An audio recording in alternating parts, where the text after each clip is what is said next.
एक वाटी साबुदाणा कढईमध्ये टाकून 7 ते 8 मिनिटांसाठी मीडियम टू लो हीटवरती भाजून घ्यायचा। त्याच कढईमध्ये 1 वाटी शेंगदाणे टाकून ते पण चांगले भाजून घ्यायचे।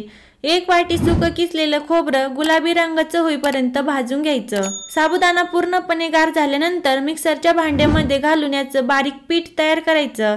कढईमध्ये 3 ते 4 चमचे साजूक तूप टाकायचं। त्यामध्ये साबुदाणा पीठ टाकून चांगलं रंग बदलेपर्यंत भाजून घ्यायचं। हे पीठ एका ताटामध्ये गार होण्यासाठी काढून घ्यायचं। भाजलेल्या शेंगदाण्याची साल काढून त्याचा बारीक कूट तयार करायचा। भाजून घेतलेलं खोबरं हातानेच बारीक करायचं। आता यामध्ये 1 वाटी गूळ टाकायचा। सर्व छान असं मिक्स करायचं आणि हे मिश्रण एकदा मिक्सरला पल्स मोडवरती फिरून घ्यायचं। शेवटी 1 चमचा वेलची पूड टाकून मिक्स करायचं आणि याचे लाडू बनवून घ्यायचे। श्रावण विशेष अगदी महिनाभर टिकणारे उपवासाचे साबुदाणा लाडू बनवून तयार आहेत। Please like, share and subscribe my channel. Bye.